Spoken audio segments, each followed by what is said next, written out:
Welcome to the Climate Report. This is Hart Hagen, and I'm here with Nick Alden. Nick, how you doing? I'm doing good. How are you? Doing great, thanks.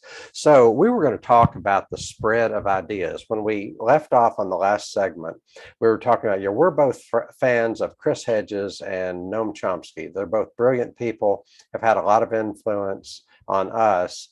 And yet, Chris Hedges is advocating this plant-based diet, which we think is, not a good idea, and, has a lot of problems. So what we should probably do is talk about what is it that we would tell Chris Hedges or Noam Chomsky if we had their audience, and go from there. And why would we want them to believe it? And why is it important? I mean, they're busy people.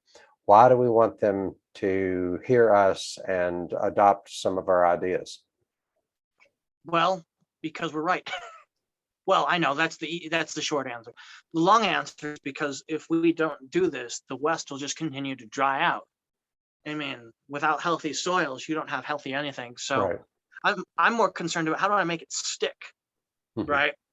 Because we know what animals do to build soils, bring back the water, store carbon.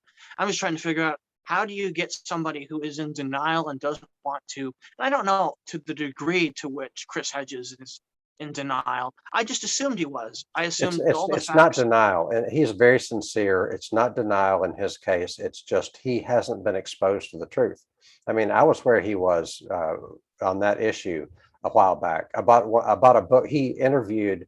I forget the name of the author, but there's this book called "Eat for the Planet," and it's kind of like a vegan type of book, and it has some of the propaganda and some of the rhetoric. And this guy, I'm sure, is totally sincere, but just didn't understand. So let's take just a minute to say, what are the ideas that we want people to embrace? Let me take a stab at it.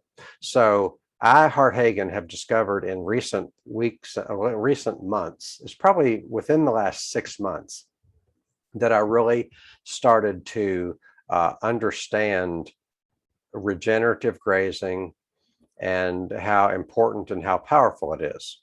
So what we're and it's powerful for what reasons? Well, when you have cows, when they're strategically rotated, then that becomes a way of mimicking nature.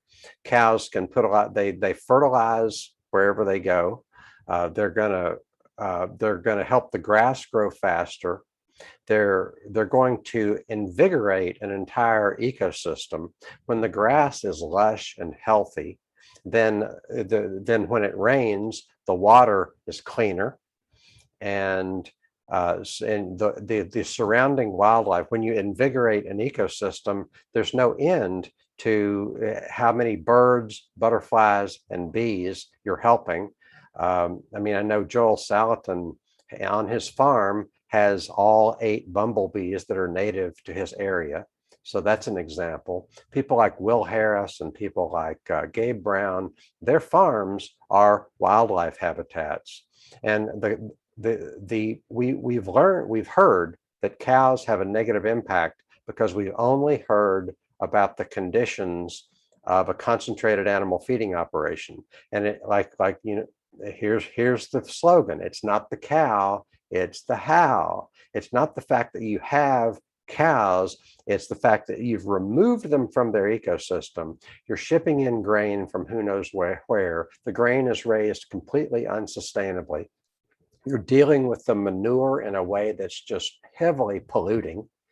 And it's, you don't want to be a worker in a concentrated animal feeding operation. You don't want to be a neighbor because of the stench and because of the toxins. So uh, that's where meat gets a bad name, from these completely unnatural, anti-ecological, and unsustainable systems known as concentrated animal feeding operations. So we're saying there's a better way. And not only is it less impactful, but it has a positive impact. I know, but what I'm trying to figure out is you say all that and they'll say, oh, we've done studies on this, we debunked it. Like, it's beyond the point where you can just dismiss. And I'm not, maybe not Chris Hedges. You would know more about Chris Hedges than I would. I did binge watch some of his stuff a little bit on YouTube, but I'm not an expert on him. I'm just saying I've argued with people. I've presented evidence. I've done everything short of taking people to the ranches themselves. And it's very clear to me there's a bias. And if it's not just Monsanto, it's not just corporate, there's something else. And I'm desperate to try and understand what it is. And I think, again, it goes back to the bad frameworks we discussed earlier.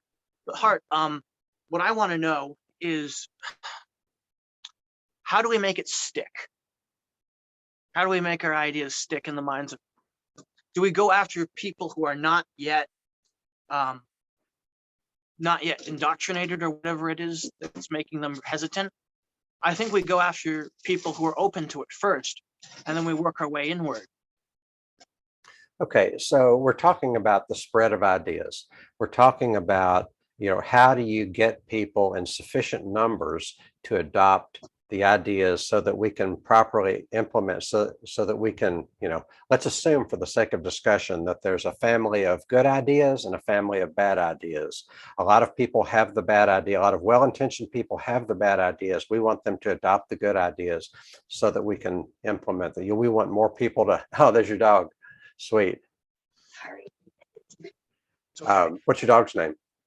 Wolfie. Wolfie. So we want people to be buying at local farmers markets. We want people to know that meat is good if it's properly raised. So that's kind of the vision, that we know the world would be a much better place if more people knew that meat can and is raised sustainably and regeneratively. So we want those ideas to spread.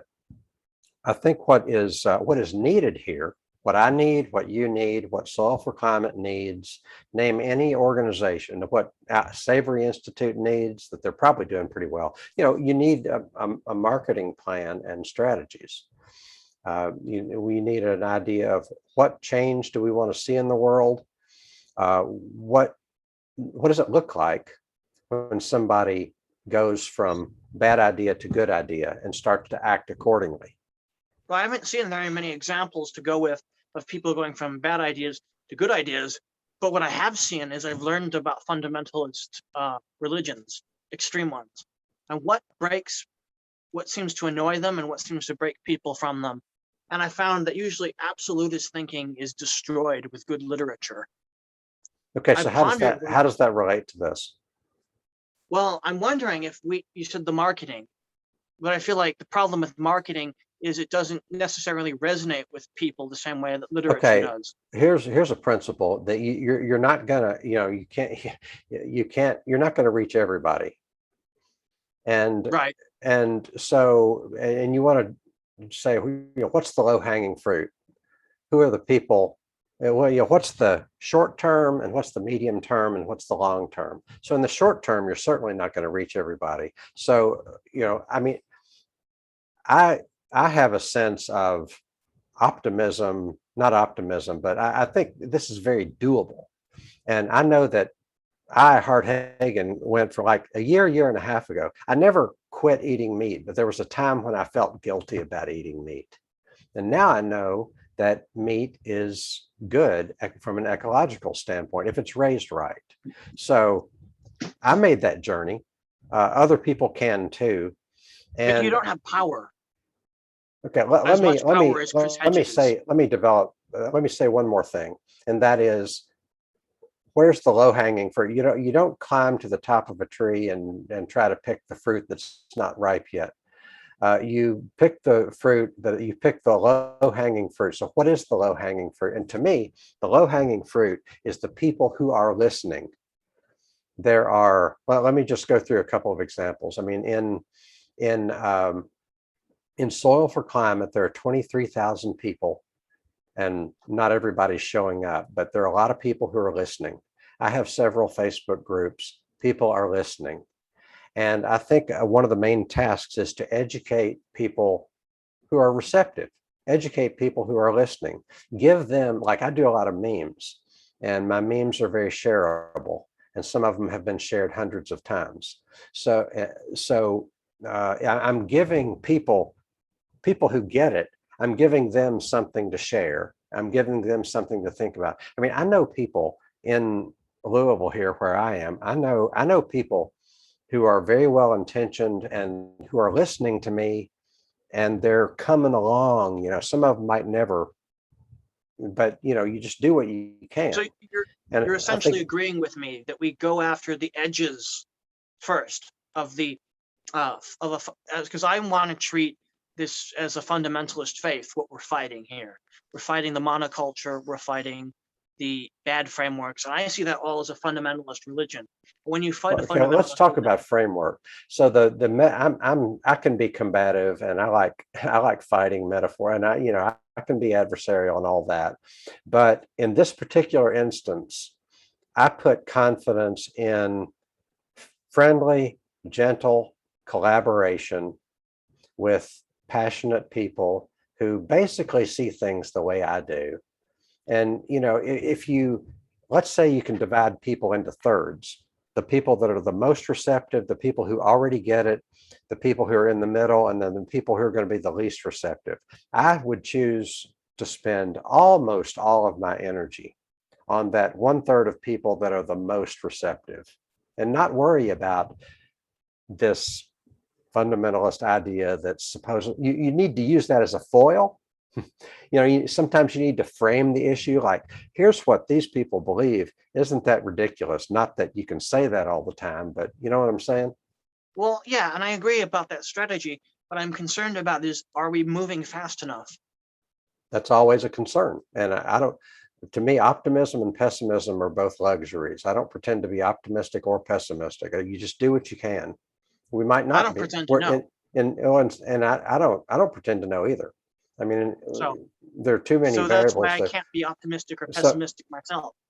so here's one thing about optimism and pessimism. I think from the standpoint of biology and physics, time is on our side. We have time to turn things around. The big unknown is human society and how power works and how communication works and how people are indoctrinated. That's the big variable. So I think there's a Well, lot I that can give you, can be done. I have, I guess, at a time frame, and it's based off what a data analyst called David Shore has said. He believes that by the year 2030, in about 10 years, that half the country will be college graduates. And that basically that will make it impossible for right of center people to win elections, and they'll have to moderate. And my guess is that most of the bad thinking is coming from institutions like that. So my frame of reference is we have 10 years. So we started out this episode, we're talking about how we can reach people like Noam Chomsky and Chris Hedges. Yeah, and I don't know if we can. I hope we can, but I think that we have to start. You're saying we have to start with the people that are already there. I'm saying, yeah, let's do that, but let's also get everyone who's open to it, because there is a lot of people who are still open to it who have never even heard of any of this. So, to do any of that, you need a strategy. Right. So I think the And we need strategy is you want missing. a marketing strategy. May I suggest that the marketing strategy is good for the short term and the long short term, but we will eventually need to write books and literature Well, in that's the part of the longer term. marketing strategy. You think I mean, that's part of the marketing? well, yeah, I mean, yeah, the school of marketing that have learned the most from strongly recommend writing books. Okay, well, so then we're on the same page. That's good. I'm just worried about the time. That's what's always on my mind. Once we Okay, let cross over. me speak to Nick Alden, and I can also say this to myself. So to me, one of the things that I think we both need to do is to have some idea of what type of content we thrive on. I know that I have three types of content because I think, this is it's a game of information. It's a game of persuasion. It's a game of rhetoric. It's a game of communication. So I think content is king. I think, so to me, there are three types of content that I'm going to focus on for now. One is my memes, which are, it's 2 or 3 sentences, 50 or 60 words. I've been doing those a number of them per week. I've done like 150 memes probably in the last 2 or 3 months. And I like doing it. I get good results from it. So that's a type of content I enjoy creating. Another type of content is just what we're doing now, the 20-minute Zoom call. I've done 30-minute audio before. I've done 60-minute Zoom calls before. Not going to do any of that for now. I'm going to focus on 20-minute Zoom calls, at least for now. And the third thing that I'm getting into is I'm going to have a weekly newsletter. And so that's me. You could pick any one of those. I could pick any one of those, and probably that would be better than trying to do too many different things at once. But I think I would encourage you, Nick, to just kind of, I love doing these calls with you, so let's do that. But you go, at any given point in time, you need to have an understanding of what is the type of content I enjoy creating, and do what you enjoy, because if you don't enjoy it, you're not going to do very much of it. And I think that's just kind of like an essential, Right. Essential to any successful movement. Well, we have to bear a cross in a way, kind of. I hope that's not too aggressive a phrase, but it's just we have to work. What do you mean by it? Yeah. Okay. Well, we can't just rely on being smarter all the time. To some extent, this is going to be about costly, hopefully not too costly, but about working hard, talking to people, sacrificing time and energy. And that's what I understand bearing across to mean. Is it can be anything from you going door to door, giving people information, to being a martyr. But Well, I hear that, but most of the things that I just defined 3 things to you that are fun for me. And I try to avoid things that are too difficult or I try to avoid things that are just unpleasant. And I think most of right, the things that I can imagine doing, and okay, so you're real smart and you speak well, and so you've got a lot going for you. And don't overestimate how difficult it has to be. It might be well, something that's kind of easy once you get in the groove. it might be like Gandhi's concept of satyagraha, that if you keep fighting over and over again for the truth will win out. But I'm careful about resting on my laurels, so to speak. That's all.